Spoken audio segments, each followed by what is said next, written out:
Assalamualaikum warahmatullahi wabarakatuh. Hamdan wa syukran lillah. Ashhadu an la ilaha illallah wahdahu la syarikalah. Wa ashhadu anna Muhammadan abduhu wa rasuluh.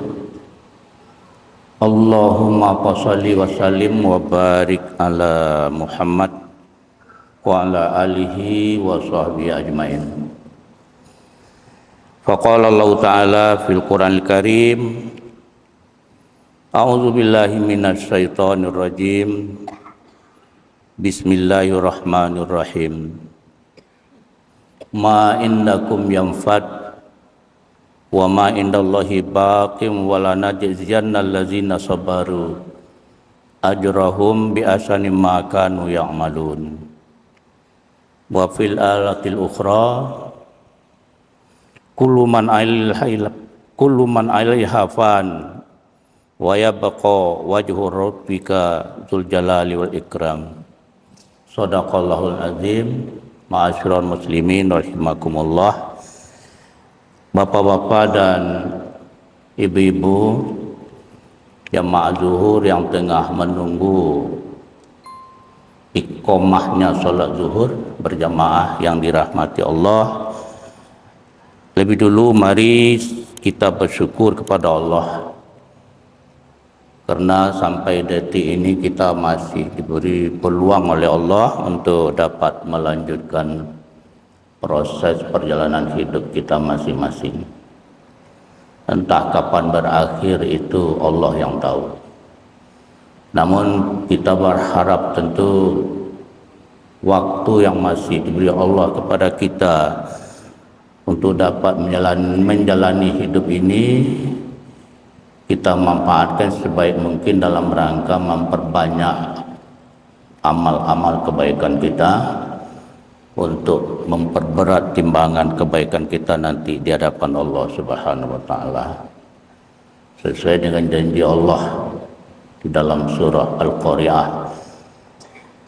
Fa amma man saqulat mawazinuhu fahuwa fi syatiradiyah.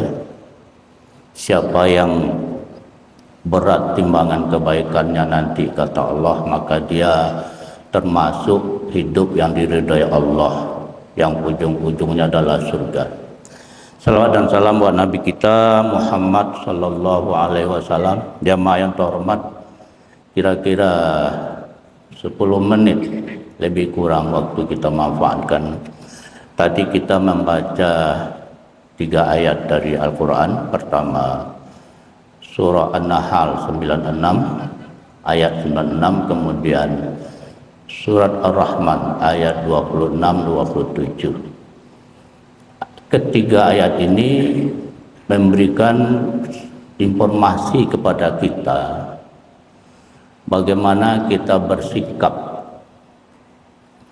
menghadapi kehidupan yang serba materi.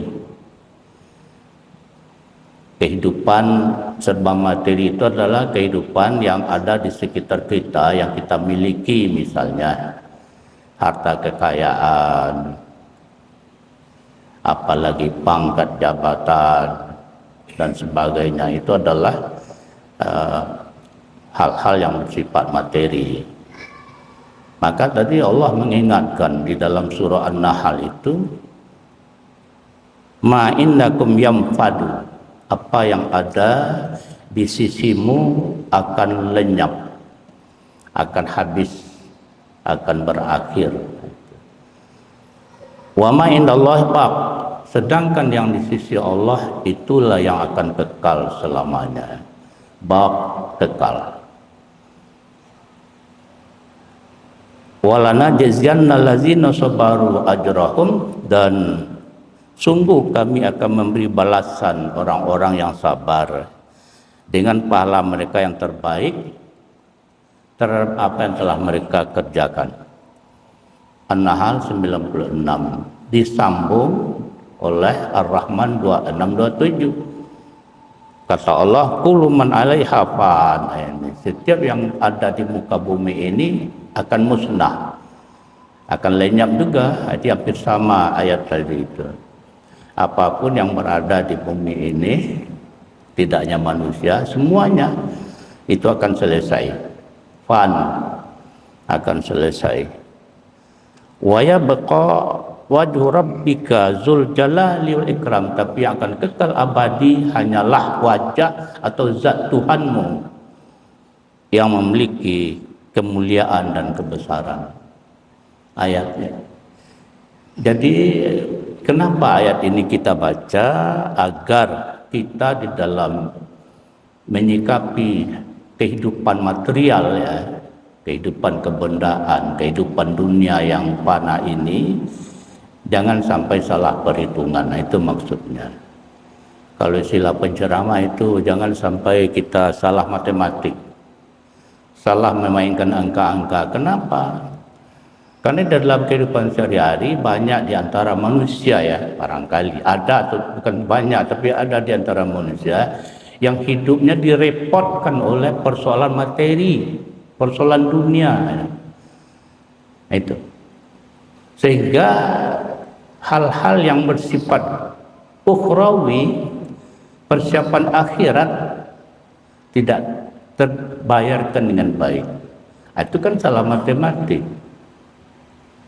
Kenapa dikatakan salah matematik, salah perhitungan? Mencari yang akan habis, yang akan musnah, banyak waktunya. Padahal itu akan selesai.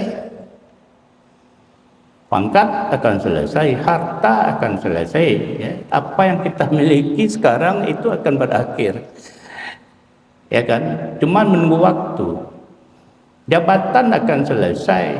Selesai periode kita akan digantikan orang lain. Selesai. Nah, itu. Apapun yang kita miliki, bahkan kita sendiri pun akan selesai. Ya kan? Jadi ini yang salah matematik tadi. Jadi kegiatan ukhrawinya, taruh contohnya sholat, ya, zakat, puasa, haji dan umroh segala macam, berimpak itu, ya. Itu boleh dikatakan sudah sisa-sisa waktu misalnya, ya. Atau tidak serius. Pada ini ujung-ujungnya apa? Bak, dia akan kekal di sisi Allah. Amal ibadah yang kita lakukan itu dinilai Allah, itu nanti akan kekal di sisi Allah pahalanya. Kalau kita masuk ke surga, pahalanya kekal di situ, kita kekal di situ. Nah, tapi kalau masih di dunia, pahala itu belum kekal. Kenapa belum kekal? Karena pahala itu bisa berubah. Karena ada hadis yang mengatakan, ya kan, bisa-bisa pahala yang didapat itu berubah, tidak menjadi pahala lagi, dihapus oleh perbuatan manusia itu sendiri. Nah, itu. Tapi kalau sudah di akhirat kelak dengan amal ibadah, pahala amal kita masuk surga itu kekal bersama kita. Itu maksudnya tadi itu. Tapi yang sifatnya materi tadi kita sudah jelaskan. Apapun yang kita miliki, yang kita punyai, dari segi nikmat Allah tidak akan terhitung oleh kita. Memang banyak nikmat Allah, tapi itu hanya sekadar apa? Menjadi modal untuk kita mencari bekal yang akan kita bawa. Itu yang dijelaskan Allah dalam surah Al-Qasas ayat 77 itu. Wabtaghi fima ataqallah darul akhirah wala tansa nasibaka minad dunya, kata Allah. Carilah olehmu apa bekalmu untuk akhirat. Untuk akhirat dulu. Wala tansa nasibaka minad dunya, tapi jangan kamu lupa kehidupanmu di dunia. Itu sih. Jadi dalam ayat itu kita didorong ukhrawi dulu, baru duniawi. Nah, kita kan dalam kenyataannya sering salah pasang itu. Kita lebih dunia yang didulukan. Kata Allah tidak. Carilah olehmu persiapanmu untuk akhirat. Wala wabtaghi fi ma atallah darul akhirah. Akhirat apa di situ? Tentu amal perbuatan, ya. Kegiatan-kegiatan kebaikan yang kita lakukan, baik berhubungan dengan Allah, baik dengan makhluk yang lain, itu semuanya kebaikan. Ya, yang kita mulai dengan niat yang ikhlas karena Allah, itu kebaikan semua. Itu kita cari di kata-kata Allah, bertagi fima atakallah, yang akan kita bawa. Tapi nanti baru wala tansa nasibaka minad dunya, jangan lupa dunia. Jadi dunia itu jangan lupa. Bukan itu fokusnya, kan itu artinya. Tapi jangan dilupakan karena kamu di dunia memerlukan juga kebutuhan-kebutuhan duniawi, silakan. Tapi itu bukan tujuan, kan gitu. Hanya untuk melengkapi, untuk dijadikan modal, apa ya? Jadikan aset untuk mencapai ukhrawi. Kan itu isinya. Apapun yang kita miliki, kekayaan, jadikan itu aset, modal. Bagaimana kita mencapai ukhrawi? Infakkan sebagian, keluarkan zakatnya, bantu orang miskin. Kan itu. Anak yatim, orang terlantar, segala macam. Maka itu berarti dia menuju akhirat. Jadi kita jadikan nikmat yang kita miliki itu, kita arahkan itu tadi, ya kan, untuk ukhrawi. Nah itu sebabnya tadi Allah mendahulukan akhirat itu kan, wa bataghi fima atakallah darul akhirah. Nah, itu ya. Cari olehmu bekalmu untuk di akhirat kelak. Tapi jangan lupa duniawi. Jadi dunia jangan lupa. Jadi dijadikan itu sebagai modal untuk mencapai ukhrawi yang baik. Kan itu kata ayat tadi. Bahkan ayat selanjutnya juga Allah mengatakan kullu man 'alaiha fan, sama juga ya. Semua yang ada di bumi itu akan selesai. Nah, hampir sama yang tadi, tapi ini semua yang di bumi akan selesai. Akan berakhir. Tidak ada yang tidak. Kan itu. Wa yabqa wajhu rabbika dzul jalali wal ikram. Dan yang akan kekal hanya zat Tuhanmu, ya, yang maha mulia lagi maha sempurna, jalal. Jamaah yang terhormat, ini istilah penceramah tadi adalah panduan kita bagaimana kita mencermati, mensiasati tentang pola hidup kita sebagai seorang mukmin itu. Jangan sampai kebablasan, kan itu artinya. Apa contohnya orang kebablasan? Itu tadi, tidak punya waktu yang khusus untuk mempersiapkan akhirat. Itu berarti kebablasan. Semuanya sambilan gitu. Salat sambilan, infak ya ujung-ujung harta, yang pangkalnya belum. Apa lagi? Itu arti sambilan, tidak serius. Ini yang salah matematik, istilah penceramah tadi.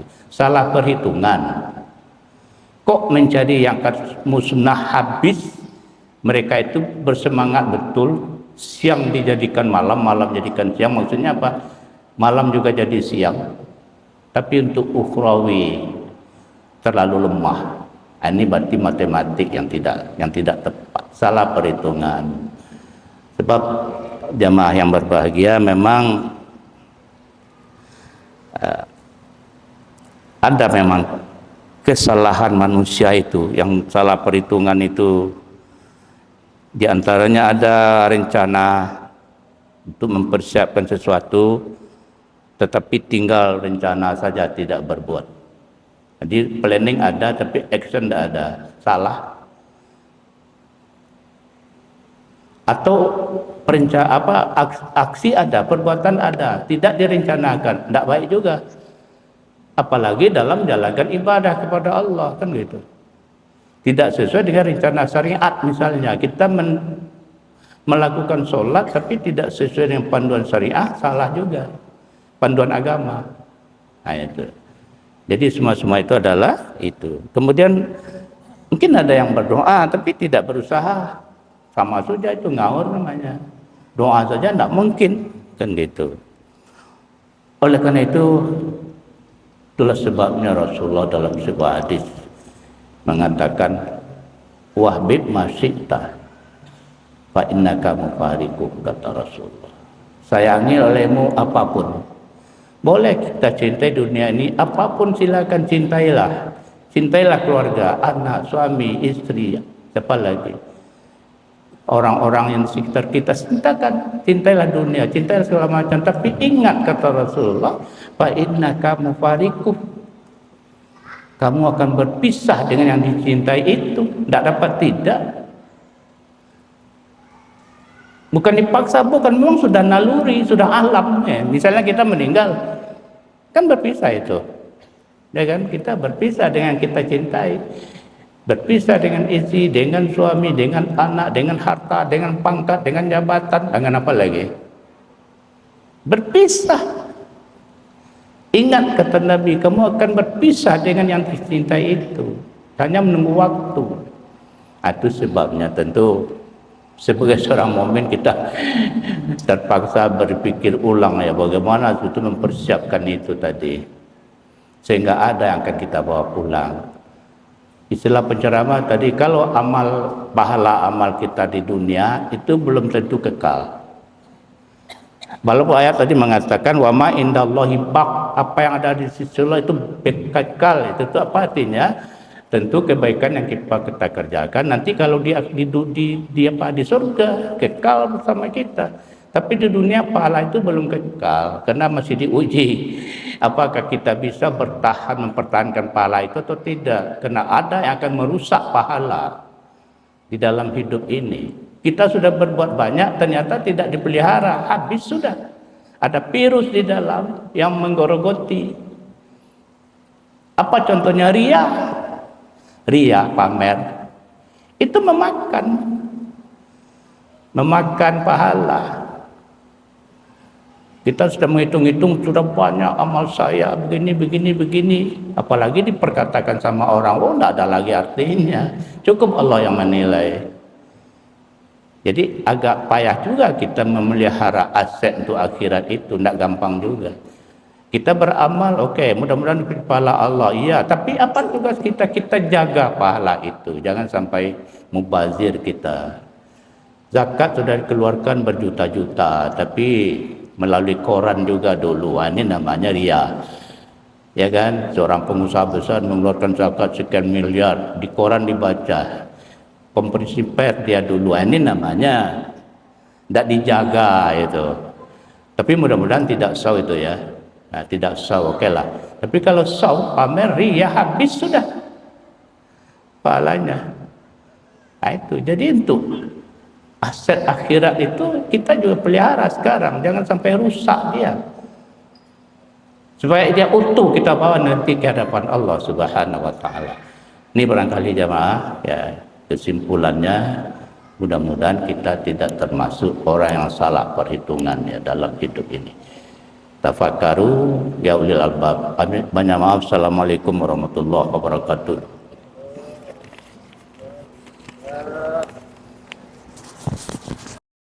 Mm-hmm.